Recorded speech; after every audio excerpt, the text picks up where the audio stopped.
খুলনার আফিলগেট এলাকায় ভয়াবহ একটি ট্রেন দুর্ঘটনা ঘটেছে রাত 8টার দিকে।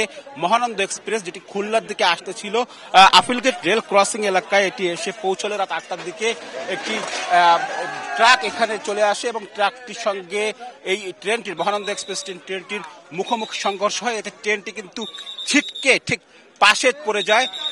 এর পরে কিন্তু আমরা দেখেছি যে ফায়ার সার্ভিস সহ বিভিন্ন উদ্ধারকারী দল তারা কিন্তু এসে এখানে এই জায়গাটি আসলে উদ্ধার অভিযান শুরু করে। এবং আমরা যেটা জানতে পেরেছি যে এখানে এই দুর্ঘটনায় ফায়ার সার্ভিস আমাদের জানিয়েছে এখন পর্যন্ত 7 থেকে 8 জনকে তারা আসলে গুরুতর আহত অবস্থায় উদ্ধার করে হাসপাতালে পাঠিয়েছে। স্থানীয়রা অবশ্য জানিয়েছেন একজন এই দুর্ঘটনায় মারা গিয়েছেন, যদিও সেটি আসলে আমরা নিশ্চিত হতে পারিনি। আমরা আসলে ছবিতে দেখাচ্ছি এই লাইনটি আসলে পরিষ্কার করার চেষ্টা করা হচ্ছে। কিছুক্ষণ আগে এখান থেকে আসলে ইঞ্জিনটি আসলে বের করে নেওয়া হয়েছে, এই মুহূর্তে বগিটি বের করে নেওয়া হয়েছে এবং এখানে আমরা দেখছি যে ট্রাকটি সেই ট্রাকটি কিন্তু ঠিক লাইনের পাশে পড়ে আছে। এই দুর্ঘটনার ফলে কিন্তু খুলনার সাথে সারা দেশের রেল যোগাযোগ একেবারে বন্ধ হয়ে গিয়েছে এবং আহতদের খুলনা মেডিকেল কলেজ হাসপাতালে নিয়ে যাওয়া হয়েছে। স্থানীয়রা যেটি বলছেন যে রাত 8টার দিকের এই দুর্ঘটনার পরপরই কিন্তু ফায়ার সার্ভিস এবং অন্যান্য যে উদ্ধারকারী দল এবং স্থানীয়রা তারা আসলে উদ্ধার অভিযান শুরু করেন এবং এখন পর্যন্ত আসলে এই যে মূল লাইন সেটি কিন্তু আসলে ঠিক করা হয়নি, ফলে খুলনার সাথে সারা দেশের রেল যোগাযোগ বন্ধ রয়েছে। একটু বলে রাখি যে আফিলগেট এলাকাটি কিন্তু একটি বড় রেল ক্রসিং। এই বড় রেল ক্রসিং জায়গাটিতে কিন্তু রেলের যে গেট সে গেটম্যানও এখানে থাকেন এবং গেটও পার করা হয়, গেট ফেলানো হয়। এখানকার যারা স্থানীয় যারা প্রত্যক্ষদর্শী তারা আসলে বলছেন যে এটি আসলে গেটটি ফেলানো হয়েছিল এবং গেটম্যানও ছিলেন, তবে গেটের দুই প্রান্তে ম্যানুয়ালি ফেলার কথা, সেই ম্যানুয়ালি এক প্রান্ত থেকে ফেলার পর অন্য প্রান্তে ফেলার আগেই যে ট্রাক সেই ট্রাকটি কিন্তু ভিতরে ঢুকে পড়ে, ফলে কিন্তু এই ধরনের আসলে দুর্ঘটনার ঘটে। আমরা একটু স্থানীয়দের সঙ্গে একটু কথা বলার চেষ্টা করি। একটু যদি ভাই আপনি আসলে একটু আমরা কয়েকজনের সাথে একটু কথা বলার চেষ্টা করি যে এই ঘটনাটি আসলে কখন ঘটেছে, আপনারা কি দেখেছেন বা কি জানেন? আমি দেখিনি, আমি কেবলমাত্র আসলাম। একটু আমাদেরকে যদি বলতেন যে আপনি কি দেখেছেন বা কতটুকু। আচ্ছা, স্থানীয়দের মধ্যে আমরা আসলে দেখছি যে অনেকেই যারা আছেন তারা আসলে কেউ অনেকে জানছেন এবং অনেকে আসলে জানার চেষ্টা করছেন, অনেকেই কেবল এসছেন। আমরা স্থানীয় অনেক কয়েকজনের সাথে কথা বলেছি। আমরা আপনাদের যখন কথা বলছেন তখনই কিন্তু আসলে মূল লাইন যেটি সেটি থেকে আসলে ট্রেনের যে বগি বা কোচ সেটি কিন্তু আসলে সরিয়ে নেওয়া হয়েছে।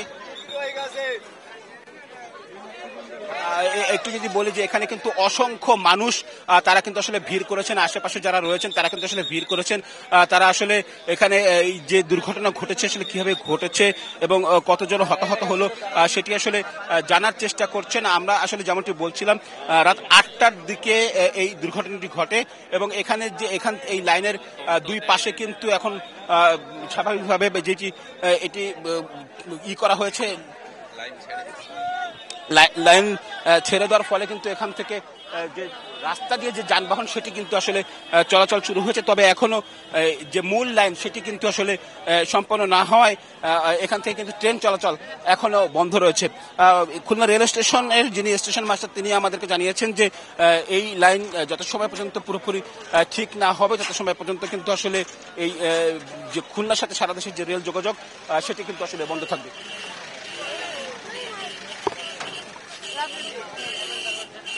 একটু আমরা একজন স্থানীয় সাথে কথা বলতে চাই, যিনি আসলে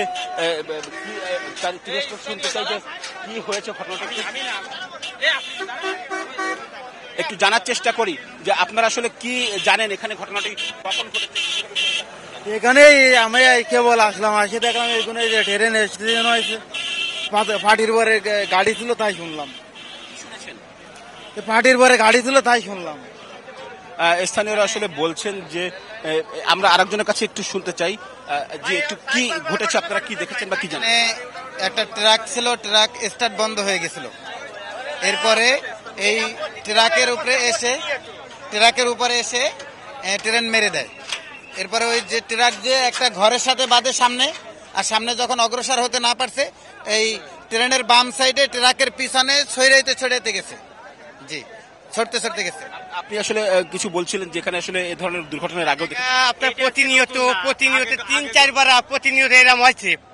প্রতিনিয়ত এরম এটা কার দুর্বলতা আল্লাহ জানে, এই গেটম্যানের দুর্বলতা না কি কিসের দুর্বলতা আল্লাহ জানে। এটা 5-6 বার এরম 2 বার বিল্ডিং ভাঙেছি, এই মাঝখানে করছে নতুন বিল্ডিং করেছি, এটাও ভাঙে গেল। এখন এটা সুস্থ তদন্ত করে একটা ব্যবস্থা নেবেন। দর্শক, আমরা আসলে যেমনটি বলছিলাম যে এই যে দুর্ঘটনার কথা এখানকার স্থানীয় মানুষরা বলছেন যে আফিল গেট এলাকা, এটি কিন্তু এর আগেও বেশ কয়েকটি দুর্ঘটনা ঘটেছে। এটি একটি বড় এলাকা, কিন্তু এখানে আসলে আমরা দেখেছি যে গেটম্যান যিনি থাকেন তিনি আসলে তাকে ম্যানুয়ালি এটি রেলের যে গেট সেটি আসলে নামাতে হয়, ফলে দুই প্রান্তে নামাতে যথেষ্ট সময় লেগে যায় এবং এটি আধুনিকায়ন করার জন্য এর আগে বহুবার আসলে বিভিন্ন স্থান থেকে দাবি জানানো হয়েছে। তবে রেল কর্তৃপক্ষ যে ম্যানুয়ালি যে একটি গেট ফেলানোর পরে আরেকটি গেট ফেলাতে হয় সেভাবে আসলে ফেলেন, এতে আসলে সময় নষ্ট হয় বা এই কারণে হয়। এবং স্থানীয়রা বলছেন যে ট্রাকটি আসলে দুর্ঘটনার শিকার হয়েছে সেটি আসলে এই জায়গাটিতে আসার পরে কিন্তু তার যে ট্রেনের যে ট্রাকের যে স্টার্ট সেটি আসলে বন্ধ হয়ে যায় এবং এখানকার উদ্ধারকর্মী যারা রয়েছেন, ফায়ার সার্ভিস অন্যান্য উদ্ধারকর্মী, তারা কিন্তু এখনো এই লাইনটি পরিষ্কার করার জন্য সর্বোচ্চ চেষ্টা চালিয়ে যাচ্ছেন। তো আমার কাছে এই ছিল খুলনা থেকে যে রেল দুর্ঘটনা তার সবশেষ খবর।